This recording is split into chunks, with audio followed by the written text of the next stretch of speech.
Segundo a rede de notícias do Catar, Al Jazeera, o Irã faz uma série de exigências antes de discutir a questão nuclear. E essa série de exigências passa por uma compensação, exigência de compensação pelos danos causados nas guerras de junho do ano passado e também na guerra desse ano, reconhecimento da soberania do Irã sobre o Estreito de Hormuz, que haja o encerramento da guerra em todas as frentes, o que inclui também o fim dos ataques de Israel contra o Hezbollah no Líbano, enfim, uma série de questões que o Irã coloca como questões que são centrais ou preparatórias para negociar a questão nuclear. Isso, evidentemente, dificulta o andamento dessas negociações, até porque o próprio presidente dos Estados Unidos, Donald Trump, ele garantiu mais de uma vez publicamente que não aceitará que o Irã obtenha armamento nuclear. Além do próprio presidente dos Estados Unidos, declaração também do primeiro-ministro de Israel, Benjamin Netanyahu, que disse em entrevista ao programa 60 Minutos da rede CBS dos Estados Unidos, um programa de jornalismo muito tradicional no mundo todo, um programa norte-americano, mas é conhecido no mundo todo do ponto de vista jornalístico. Ele disse também que a questão do urânio enriquecido é central e que a guerra com o Irã não terá terminado até que o urânio enriquecido seja retirado do Irã.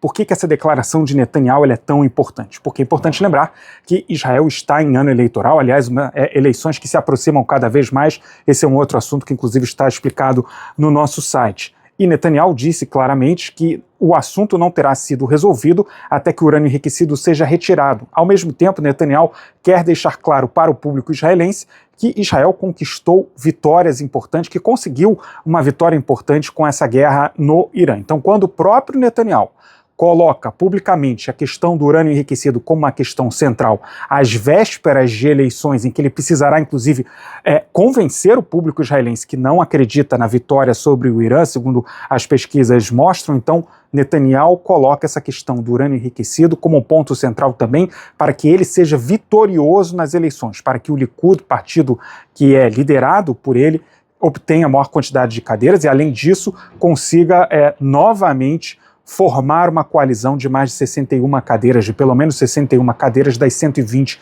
que compõem o Knesset, o parlamento israelense. Nos dias de hoje, inclusive, é importante trazer essa informação, as pesquisas mostram que a coalizão de governo de Netanyahu, ou seja, os partidos que atualmente formam a coalizão de governo de Netanyahu, não conseguiria, se as eleições ocorressem hoje, conquistar mais do que 60 cadeiras. Ao contrário, obteria algo como 49, 50 cadeiras, ou seja, não atingiria o mínimo necessário para a formação de um próximo governo. Então, Netanyahu coloca um risco aí até nas suas declarações, porque ele cria, de certa maneira, um parâmetro para ser avaliado pela própria população israelense. Não se sabe se Netanyahu tem algum plano já em mente ou se ele acredita que será capaz de convencer o presidente Donald Trump a retomar os combates. Nesse momento, informação que nós temos, inclusive, importante trazer, a capacidade de influência de Israel hoje sobre os Estados Unidos é bastante reduzida. Isso se refere também na capacidade de Israel convencer os Estados Unidos a levarem adiante uma nova rodada de enfrentamento contra o Irã. Importante também lembrar, só para finalizar, que os Estados Unidos também querem ganhar tempo nesse momento. Essa é uma informação.